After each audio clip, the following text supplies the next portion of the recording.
வணக்கம் மக்களே. இவரோட அரசியல் வருகையை ரொம்பவே எதிர்பார்க்க காரணம் என்ன அப்படின்னு பார்த்தீங்க அப்படின்னா, திருச்சி கிழக்குல இவர் தான் நிற்க போகிறாரு அப்படிங்கிற மாதிரி டிவிகே சார்பாக நிற்க போகிறாரு அப்படிங்கிற ஒரு ரூமர் ஸ்ப்ரெட் ஆனுச்சு. அதனால் ரொம்பவே எதிர்பார்க்கப்பட்டுச்சு.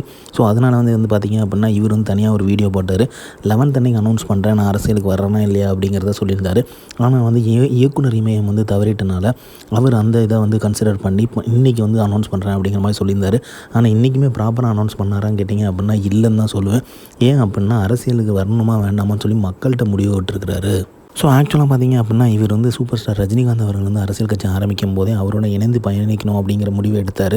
அப்போ அவங்க அம்மாட்ட கேட்கும்போது, அப்போது நமக்கு அரசியல் வேண்டாம்ப்பா அப்படிங்கிற மாதிரி சொல்லியிருக்காங்க. ஸோ அதுக்கப்புறம் பார்த்தீங்க அப்படின்னா, நண்பர் விஜய் அவர்கள் அரசியலுக்கு வந்திருக்காரு அப்படிங்கிறதையும் எங்கள் அம்மாட்ட ஷேர் பண்ணேன். அப்போவும் சொன்னாங்க, ஜாதி மதம்லாம் பார்த்து தான்ப்பா அரசியலில் ஓட்டு போடுவாங்க. ஸோ அதனால் நமக்கு அது வேண்டாம், நீ உன் வேலையை பாரு அப்படிங்கிற மாதிரி நீ சொல்லியிருக்காங்க. ஸோ அப்புறம் பார்த்தீங்க அப்படின்னா, தளபதி விஜய் அவர்கள் சிஎம் ஆகிருக்காரு, ஜெயிச்சிருக்காரு. ஜெயிச்சதுக்கப்புறம் எங்கள் அம்மாட்ட சொன்னேன். அப்போ சொன்னாங்க, அரசியல் நல்லா தான் இருக்குது, ஜாதி மதத்தை தாண்டி மக்கள் ஓட்டு போட்டிருக்காங்க. ஸோ அதனால் நீ போ அப்படிங்கிற மாதிரி சொன்னாங்க. அதனால தான் இந்த முடிவை எடுத்திருக்கேன். ஸோ உங்ககிட்டையும் ஒரு கருத்து கேட்குறேன், நான் அரசியலில் வரலாமா வேண்டாமா அப்படிங்கிறதையும். ஸோ அந்த முடிவுபடி வரலாம் அப்படின்னு சொன்னால் நான் கூடியவரை ரிவீல் பண்ணுறேன், நான் யார் கூட போகிறேன் அப்படிங்கிற மாதிரி சொல்லியிருக்கிறாரு. ஸோ இதை ஒரு 18 நிமிஷம் வீடியோவில் சொல்லியிருக்கிறாரு.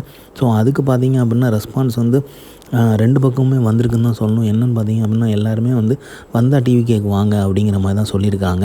ஸோ எதிர்பார்க்குறது டிவிகேக்கு வருவார் அப்படிங்கிற மாதிரி எதிர்பார்க்குறேன்.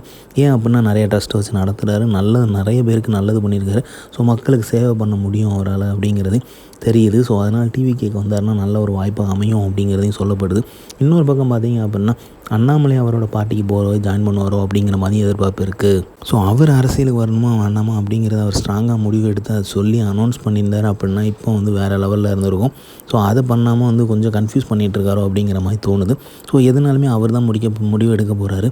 கடைசியாக என்ன சொல்ல போகிறாரு அப்படிங்கிறது அவர் கையில் தான் இருக்குது. டிவிகே தளபதி கூட சேர்ந்தார் அப்படின்னா வெல்கம் பண்ணுவோம், இல்லை வேறு பார்ட்டியில் சேர்ந்தாருன்னா வாழ்த்துக்கள் தெரிவிச்சுக்கும். ஸோ எல்லாமே அவர் முடிவு தான். ஸோ இந்த மாதிரி சிஎம் விஜய் பற்றி தெரிஞ்சுக்க லைக் பண்ணுங்கள், ஷேர் பண்ணுங்கள், ஃபிலிமா சேனலை சப்ஸ்கிரைப் பண்ணுங்கள். தேங்க்யூ.